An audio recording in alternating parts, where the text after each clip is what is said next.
Assalamualaikum warahmatullahi taala wabarakatuh. Salam sejahtera. Selamat hari Nuzul Quran dan juga selamat berpuasa, dan hampir kita nak berbuka puasa sebentar lagi ya. Sementara menunggu kita berbuka puasa, hari ini saya ada bersama rakan setugas saya berada di Palestin.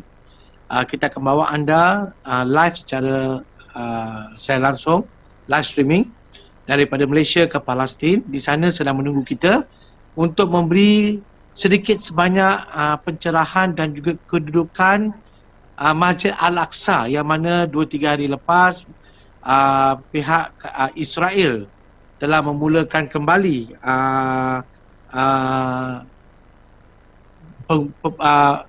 menghantar askar-askar untuk mengganggu ketenteraman rakyat-rakyat Islam, agama Islam untuk mengerjakan ibadah Ramadan dan macam-macam. So dengan saya di sana adalah Encik Ilyas, Mr. Ilyas, yang mana political consultant dan juga media specialist. Good afternoon, Mr. Ilyas. Good afternoon to you, sir, and to the viewers everywhere. Yeah, Mr. Ilyas, I understand your location is now in Masjid Al-Aqsa or the Al-Aqsa Mosque in Palestine or Jerusalem. We are very close to Al-Aqsa Mosque, but we are not inside the mosque. We were not allowed in by the Israeli police at the entrances to the mosque. So now we are outside the main Damascus gate of the old city of Jerusalem. Okay. Mr. Ilyas, can you brief us or our viewer and the Malaysians what is happening in Al-Aqsa Mosque or around surrounding by Al-Aqsa? Well, today for the third day running, Israeli Jewish zealots of the extreme right-wing groups tried to storm the Al-Aqsa. They in fact went inside Al-Aqsa Mosque under the protection of the Israeli army, the Israeli police and border police, in order to carry out or hold what they call their religious rituals inside Al-Aqsa Mosque, even though this is the holiest shrine in Islam and the Jews have nothing to do in the mosque. But still, as I said earlier, under the protection of the Israeli police, they were allowed in. Hundreds of them were in. There were clashes with Palestinian Muslim worshippers in the mosque until after they left about an hour ago. And now things are a bit quiet, but tensely quiet in East Jerusalem. Mr. Ilyas, what is the situation at the Al-Aqsa Mosque? Recently, a couple of days ago, we have the Palestinian ambassador in our studio talking about what is happening over there, but we are not clear on what you can show us. What is really happening over there in terms of the live video? Well, the Al-Aqsa Mosque, from the beginning of the holy month of Ramadan, Al-Aqsa Mosque has become one of the main contentious points in East Jerusalem, where Palestinians report there every day, during the night, to do their daily prayers in the holy month of Ramadan. And at the same time, the presence of Israeli police almost in every inch of sidewalks inside the old city of Jerusalem causes the daily, almost the constant clashes between Palestinian Muslim worshippers on their way to the mosque and the Israeli police. This has been going on and on and on, especially after the statements made by extreme right-wing Jewish groups that they wanted to slaughter sheep inside the Al-Aqsa Mosque, something that grossly violates every fundamental principle in Islam, and still under the nose of the Israeli government, under the nose of the Israeli coalition members, and under the protection of the Israeli police. So this escalation has been going on for the last 19 days from the beginning of Ramadan until today. And I would assume that it will continue to take place day after day until after the holy month is over, but not only then, until after the Israelis give up and decide that they have nothing to do or look for in Al-Aqsa Mosque. Yes. What are they looking for actually? what they want in Al-Aqsa? But they claim ownership of the mosque. They claim that the Al-Aqsa Mosque and the Dome of the Rock were built on the allegedly second temple that they believe that was built by King Solomon on the same place, on the same site where the mosque is located today. But this is absurd. This is not acceptable by anyone in all around the Muslim world, and not only in Palestine. It is clear that even from the beginning of the last century, when a special committee of the International League of Nations at the time came to visit Jerusalem and decided that Al-Buraq Wall, i.e. what the Israelis call the Wailing Wall or the Western Wall, is purely an Islamic property and has nothing to do with Judaism. Nevertheless, in all the negotiations that took place between the PLO and Israel to find a solution for the question of Jerusalem, Al-Aqsa Mosque has been one of the main and most complex issues, up to the point that back in 2000, in the negotiations at Camp David in Washington, the year 2000, between the late Palestinian leader Yasser Arafat and the former Prime Minister of Israel, Ehud Barak, under the auspices of US President Clinton at the time, both sides were on the verge of signing a peace agreement until the Israelis came up with the notion of dividing the sovereignty in Al-Aqsa Mosque between Arabs and between Muslims and Jews. In other words, Israel offered to maintain sovereignty in the underground areas, levels of the Al-Aqsa Mosque, while giving or ceding sovereignty for the Palestinians on the surface of the mosque. That was very outrageous anyway, to propose it to the Palestinians from the beginning, because the whole mosque is an Islamic territory. It's owned by the Muslim world and not by the Jews. That's one. Secondly, we're considering the kind of excavations that Israel has been taking, that has been carrying out over the last decades underneath the Al-Aqsa Mosque, make it very risky for anybody to accept any kind of sovereignty for Israel in the underground levels of the mosque, because excavations would ultimately lead to the collapse of the mosque, something that no sane Muslim anywhere would accept. So this is it. It's the insistence of the Israelis, mostly the extreme right-wing groups, on their alleged ownership of Al-Aqsa Mosque is only a time bomb that they try to use day after day in order to make any kind of a peaceful settlement in the Middle East impossible. But who would be crazy enough to trigger a religious war between close to 16 million Jews all over the world and close to 2 billion Muslims all over the world, only because a group of fanatics who today hold the Israeli government hostage in their hand and try to do whatever they want, try to implement the plans they have.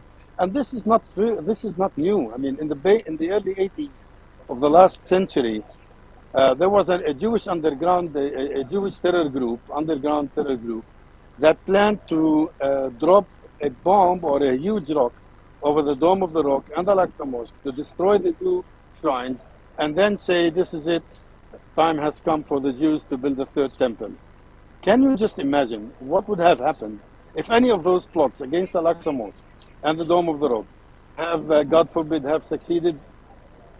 It would be something like a D-Day for everybody in this universe. So I don't imagine that 2 billion Muslims would go, or will let Israel go away with what it did once it really destroys Al-Aqsa Mosque and the Dome of the Rock.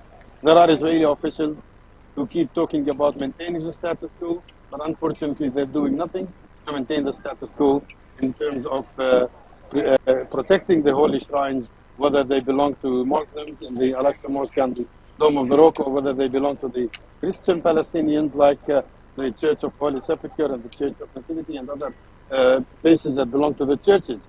Israel has been very greedy in taking over Palestinian property, civilian property, religious property, and all for the sake of maintaining her eternal grasp of the Palestinian territory of Palestine, something that will never happen anyway, because over the last century, since this conflict started until today, the Palestinian people have proved that that succumbing or giving in to the Israeli diktats is not in their lexicon at all. And every now and then we see a new wave of showdown with the Israelis, a new wave of resistance, new forms of resistance to the Israeli occupation, because occupation cannot last forever.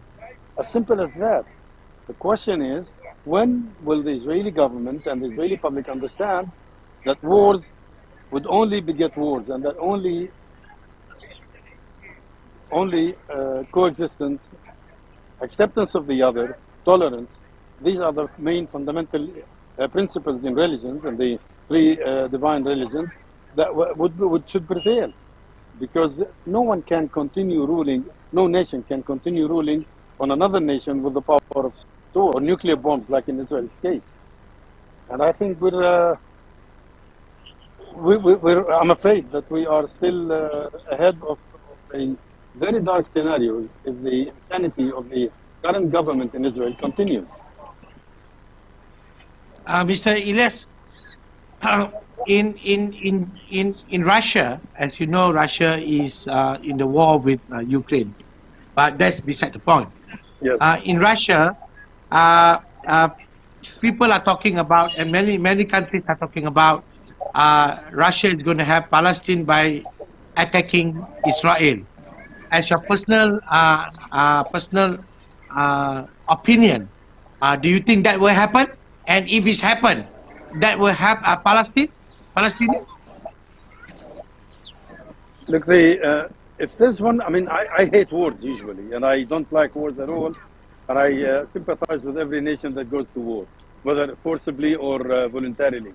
But at the end of the day, what really pisses us off as Palestinians is this kind of double standard that existed in the West the moment the Russians started their military campaign against the Ukraine. For the last 100 years, the Palestinian people have been living under foreign rule, under foreign occupation, starting with Israel in 1948, later on in 1967 when Israel occupied the rest of Palestine, and the decades went on and on and on. Today, we're almost 73 years under Israeli rule without having the chance to enjoy our freedom as a nation. Now, where on earth was this Western belief in democracy, in fraternity between nations, in opposing occupations? Where were they throughout those 73 years? And where are they? All of a sudden, they just woke up to the fact that Russian occupation of Ukraine, as they call it, is inadmissible, but yet the Israeli occupation of Palestine is okay, because Israel can get away with whatever it wants to do, or it does, simply because it has, or it enjoys the full backing of the United States, the backing of the European countries, and so on and so forth. This double standard has to come to an end. And without putting an end to this double standard and admit that the Palestinian people under occupation are worthy of independence and freedom the same way like every other nation on earth. Without this, I don't think that any voice that comes out of the West in support for the Ukraine is genuine, is serious, and is sincere. Mr. Elias, can you show us what can you show us over there now? What is happening around the Al-Aqsa Mosque? As I said, we were standing outside Damascus Gate, one of the main entrances to the old city of Jerusalem, a walk of about 7 minutes from here, and we're already inside the mosque. But we couldn't go in. As I said, the police did not allow us inside because of the situation. But we can ask the second camera to move around and give you GV. Sorry? Go ahead, Elias. I'm talking to studio. No, I want the studio to zoom up the photo, the footage. You're breaking up. No, please continue.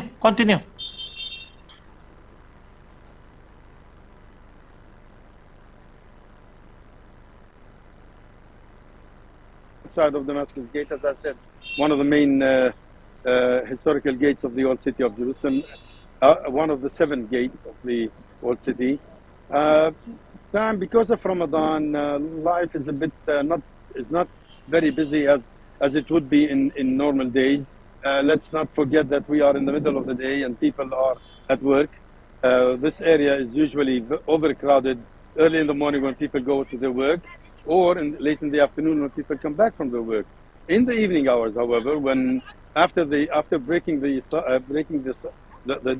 fasting of the day, and Muslims go to Al-Aqsa Mosque and to other mosques in their areas for the Taraweeh prayer, of course, then we will see hundreds and even sometimes thousands of people walking through this main gate to the old city, inside the old city, to Al-Aqsa Mosque, and reach to the closest point they can reach in the mosque if the Israeli army or the Israeli police do not prevent them from going inside.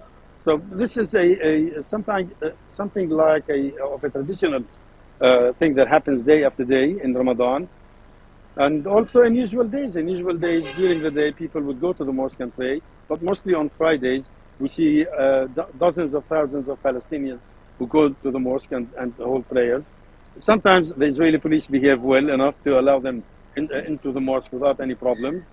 And sometimes when a single statement comes out from the extreme right-wing Jewish groups about their demands and their rights, alleged rights in the Al-Aqsa Mosque, then the whole situation is tense, and everybody is on their, I would say, allow me to use a metaphor of putting their fingers on the trigger.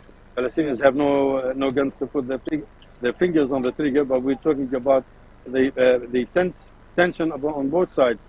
The Muslims who want to pray in the mosque and are worried that these fanatic Jewish zealots would try to storm the mosque and take it over, and the settlers who try to instigate the Palestinians and stir a conflict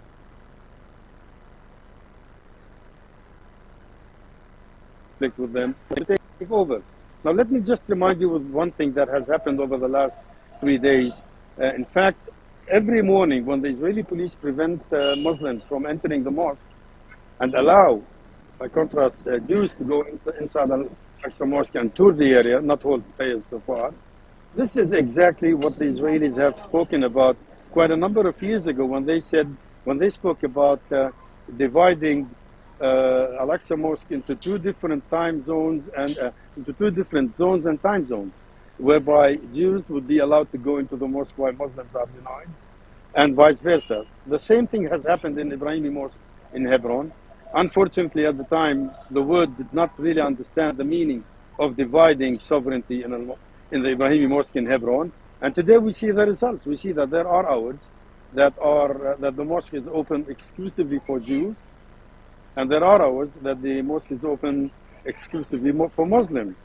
Now, would any Palestinian, any Arab, any Muslim in the world accept the same kind of rule to be applied also to Al-Aqsa Mosque, the third holiest shrine in Islam? I doubt it.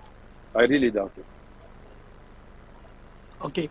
So what is going to happen for the next couple of days from now and until the Eid al-Fitr? Well, if we look at the political situation in Israel now, with one of the members of the coalition quitting the coalition and joining the opposition, the Israeli government today has a 60-60 balance in the Knesset of 120 members. Now, it only takes this government, a single member of Knesset or parliament, to move from the coalition side to the opposition, and the government collapses.